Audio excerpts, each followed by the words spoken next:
Fantasy Football Week 3 projections, NFL Week 3 computer picks. It's time for RoccoBot, everybody's favorite creepy pick'em robot. And what we do on this program is first we go through the top 10 fantasy football quarterbacks, fantasy football wide receivers, running backs, tight ends, and defense and special teams. By the way, we actually do 20 running backs there. And then also at the end of the program, I'm not playing in the WestGate Super Contest this year. So because of that, I'm just going to go ahead and release the picks that I usually use. Just to remind you, last year I hit about 58%. That's my personal all-time low. Usually I'm above 60%. RoccoBot is also above 60%. I take different selections. I use RoccoBot, of course, but I'm not beholden to RoccoBot. That's why I play 2 entries generally.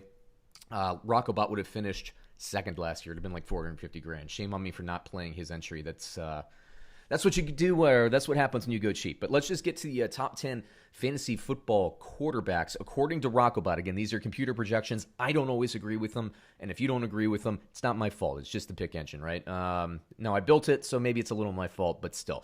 Number 1 is Dak Prescott. Number 2, Kyler Murray. Number 3, Russell Wilson. Number 4, Cam Newton. Number 5, Josh Allen. Aaron Rodgers at 6, Lamar Jackson at 7, Patrick Mahomes at 8, Ryan Tannehill at 9, Gardner Minshew at 10. I can already tell you Gardner Minshew did not score well enough to be a top 10 fantasy football quarterback this week, so you can knock that off. Actually, Ryan Fitzpatrick had a nice week. He beat RoccoBot's projection. Gardner Minshew did not live up to it. James Robinson got the 2 touchdowns there in Jacksonville last night, so that's how it goes. Having DJ Chark out, I think, had a major impact on Jacksonville, so that's something we'll track and calibrate and keep in mind moving forward. Now, Ryan Tannehill at number 9, that's been pretty consistent over the last half of last season. So I'm actually going to be rolling the dice. I'm a little bit thin at quarterback in a couple of the leagues. But what this means to me, how I use them, is if you play daily fantasy, I'd play Ryan Tannehill in daily fantasy. He's going to be cheaper than maybe a Patrick Mahomes, who's projected at number 8 in terms of quarterbacks. That Monday Night Football game, by the way, is going to be a lot of fun.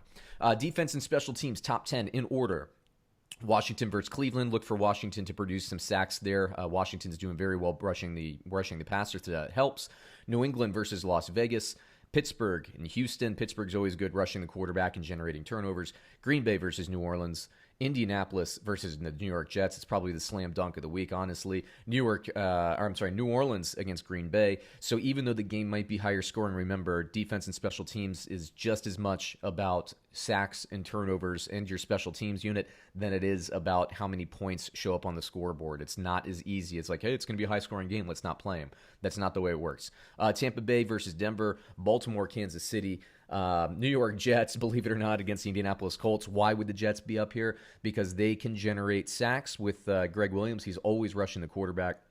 And they also produce turnovers, and Phillip Rivers has been a little bit loose with the ball. That's why the Jets show up here. So again, in daily fantasy, if you don't have the budget for one of these top defenses, maybe the New York Jets, you slide them in there. I know it's a risk, but it's something you could do. And then lastly, Chicago and Atlanta. Again, it's not about the points. It's about what you can do outside of that, and Chicago's defense is playing well. Next, we'll move it on to wide receiver. Number 1, DK Metcalf. Yes, DK Metcalf is a guy I would spend some money on in daily fantasy this week. I like the matchup for them. Devontae Adams, now that comes with a little bit of risk because he tweaked his hamstring at the end of week 2. Is that somebody you want to risk it on? If it's a fantasy football league, I absolutely take the risk. If it's not, maybe I don't spend the money on him in daily fantasy. Michael Thomas, who's still questionable as of the time of this recording. Same deal with him. I'd start him if he's playing, but I'm not going to spend the money on daily fantasy because you don't want him to turn that ankle in the first quarter and then get you nothing. Calvin Ridley is a slam dunk for me. I love Deontay Johnson. He's also questionable, by the way. Lots of questionable. We're at that time of the year. Jamison Crowder, also questionable. Look, I don't love playing Jets, but Jamison Crowder's the one guy you can count on, especially in PPR, to get catches and yards. And if he gets in the end zone, he's got basically a 50-50 shot at catching the touchdown too. So that's why Jamison Crowder's up here, but check the injury status. That's a big deal. Julian Edelman, Amari Cooper, Adam Humphries, daily fantasy sleeper this week, and Michael Gallup. By the way, CeeDee Lamb for Dallas is just outside. I think he's number 18 or something like that. So, Seattle, I like the secondary, but I think Dallas can put up some points this week. We'll see what happens. Is RoccoBot right? Is RoccoBot wrong? You make the call. Tight ends here. Number 1, Tyler Higbee, great projection against the Bills. Now, this is going to be a great game, but The Buffalo Bills, the Los Angeles Rams, RoccoBot sees something there in the matchup, likes Tyler Higbee. Hayden Hurst, Jonnu Smith, I think, is very underrated. So, again, daily fantasy, maybe pay the money for Jonnu Smith, maybe hold off on Mark Andrews or Travis Kelce or somebody like that. George Kittle, also questionable. Monitor that injury report throughout the week because Jordan Reed will have huge value like he did last week if Kittle is out. Logan Thomas, still very overlooked across the fantasy spectrum, but he's basically leading the team or close to leading the team in targets along with Terry McLaurin there. He's going to be a fixture in this offense. As Dwayne Haskins grows, so will Logan Thomas's value. Thomas could have gotten a touchdown last week. I think Haskins overthrew him. So he's going to be viable weekly in fantasy football. You got Jack Doyle, Noah Fant, Austin Hooper, Travis Kelce, and Mike Gesicki. Now, if Jack Doyle is also questionable, if he's out, I love Ali Cox as a daily fantasy sleeper this week. And now for running backs this week. So first and foremost, Austin Eckler, number 1. RoccoBot loves the Chargers. Joshua Kelly is also on this list below. Indianapolis, Jonathan Taylor. You got Melvin Gordon, who with lockout, with Sutton out, that offense is going to have to be routed through someone. And even if the Broncos are losing this game, Gordon is good out of the backfield. So Gordon's there. Jerick McKinnon is also a slam dunk with Mostert and Coleman out. I like Jeff Wilson as a change of pace back. He's had a history of getting into the end zone and being a short yardage back, which I think he'll do again this week. But Jerick McKinnon's my guy. Dalvin Cook gets back to what he does, which is be a top 5 running back. Chris Carson, David Montgomery, Alvin Kamara, James Conner, Josh Jacobs. Yes, Jacobs, even against that tough New England defense. The Raiders, I love how they stick to the run there and just keep running ball control with Josh Jacobs. It's very good. Number 11, Boston Scott. Now, this is a big surprise, right? You got Mike Davis and Devin Singletary, too. Some unheralded guys. Do I start any of them over Derrick Henry and Ezekiel Elliott, who are 14 and 15? No, I would not do that. But what I'm saying is a lot of people are ravaged by injuries. If you're looking for that waiver wire play, that waiver wire scoop and start, Boston Scott's available for a lot of people. Devin Singletary and Mike Davis at this point are rostered. Those are guys that could help your flex if you were thin at running back. Boston Scott, he's going to get a lot of catches out of the backfield. His projection is actually higher than Miles Sanders, who I generally like more. Again, would I start Miles Sanders over Boston Scott in my fantasy team? I wouldn't do that. I'm not going to take RoccoBot as the only thing to make my decisions. I'm not suggesting you do the same. But if you're playing daily fantasy, maybe Boston Scott, who's cheaper, is the better buy than a Miles Sanders, okay? So then you got 16 now we're at Joshua Kelly, who I mentioned before. That's a nice matchup with Justin Herbert starting. I think the Chargers use the run a little bit more and use more backs out of the backfield, which is a big deal. Leonard Fournette for Tampa Bay. It's a little bit of a coin flip. Last time I checked, Ronald Jones is still officially the number 1 back on that depth chart. But I think it's only a matter of time before Fournette takes those snaps away. For me, if he's your only option at running back, I would play him. But daily fantasy, I'm actually going to stay away from him in spite of the value there, just because, I don't know which way the wind is blowing at this point. Long term, I'm more bullish on Fournette. This week, I just want to see another week of running back there. I'm a bigger believer, though, in Fournette. Myles Gaskin, who I think when all is said and done, he's not going to finish in the top 20 with what we saw on Thursday Night Football. But I don't think it was a bad projection at all. He got some receiving yards, 3 yards per carry. He's got to do better than that, but you got to blame the Miami Dolphins offensive line. Jordan Howard's yards per carry is awful, but he has broken the goal line 3 times in 3 games. At some point, Myles Gaskin will reach pay dirt, and that's the big deal there. Miles Sanders, who I mentioned before, number 20 is Kareem Hunt. By the way, Nick Chubb is number 21, so it's going to be a run-focused day against Washington. Now, I do this thing, the Fantasy Football Fallout, on Monday mornings. If you're a subscriber to this channel, you know what I'm talking about. But I'm giving you the nut kick potential guys. These are guys that I see as weekly starts. You got to play them.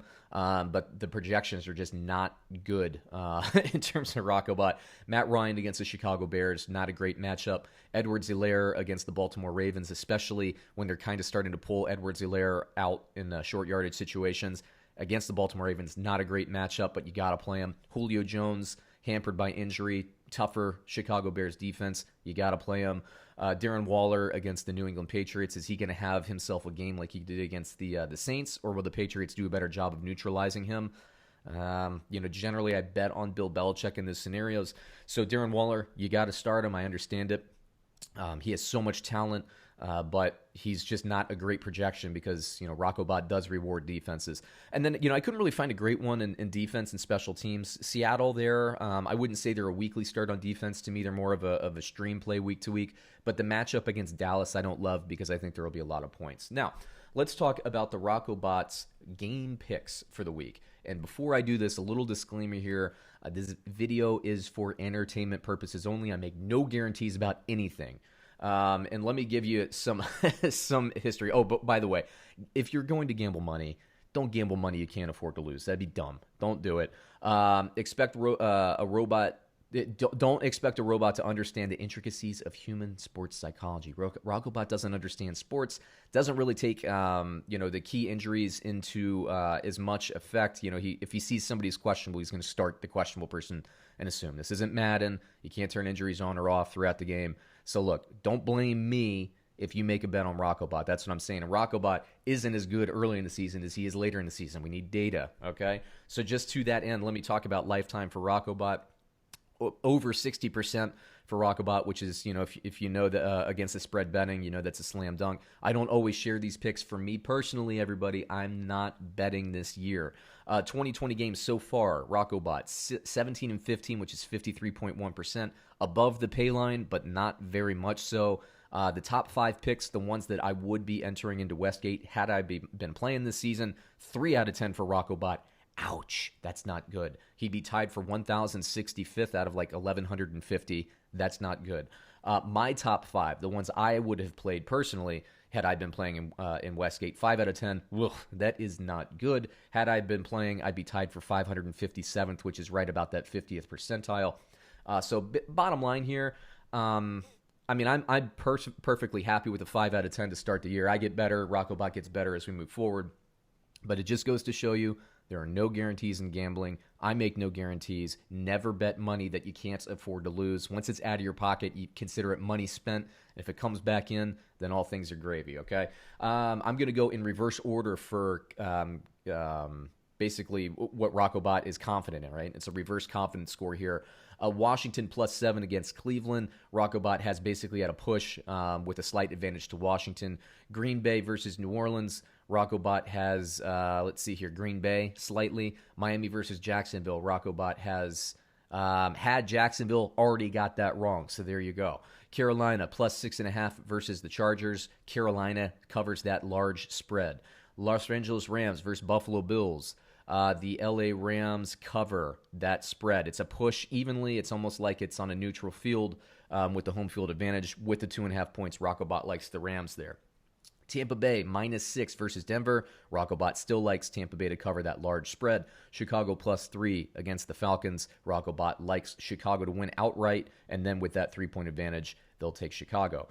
New York Jets +11 versus the Colts. RoccoBot likes the Jets +11. I'm personally staying the heck away from that one. Tennessee -2.5 versus Minnesota. Minnesota covers the spread according to RoccoBot. I did a game plan, a deep dive into this game. I can see why RoccoBot likes Minnesota this week, considering that they're getting points. It's a lot closer. Minnesota, even though you don't get a typical home field advantage and crazy crowd noise. Minnesota's 0-2, playing with urgency. Me personally, I'd like Tennessee, to be honest with you. But again, RoccoBot likes Minnesota. Houston +4 against Pittsburgh. RoccoBot takes Houston there.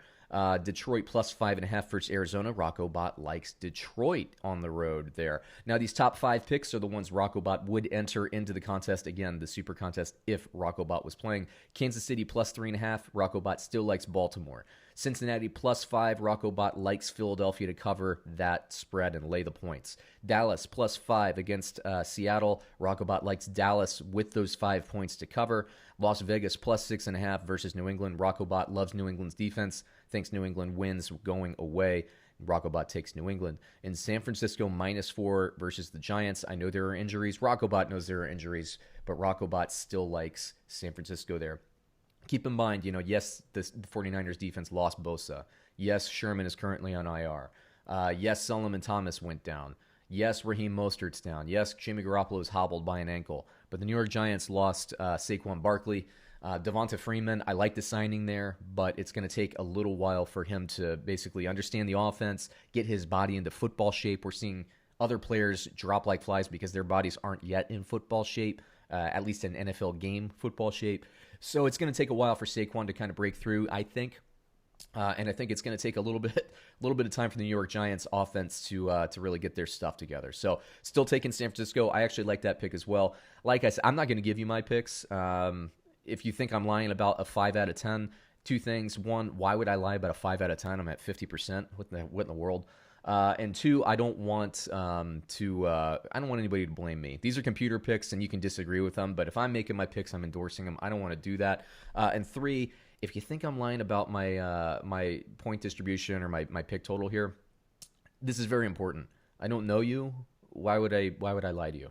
Why is that important to me? Like my pride isn't worth much, guys. So I'm putting this stuff on YouTube. I get dogged every day. I mean, I don't really have a lot of pride. I don't really care. So there you go. There's 3 good reasons of why I don't lie. I'm an honest guy. My word is my bond. Salt of the earth. So there's week 3 picks and projections and everything. I'll track these when I come back to the fantasy football fallout. This week I'll be talking about ESPN's projected top 10, RoccoBot's top 10, and I'll start comparing the two of them. It's a little bit better now that we have 2 games of in-season data. Usually I like to have 3 or 4 before I really start feeling super confident with the computer side of things. But, we're getting there. We're getting close. So enjoy these. Again, these are for fun purposes only. Don't take them as gospel. I certainly do not. Thanks, everyone. Have a great week. We'll be back soon.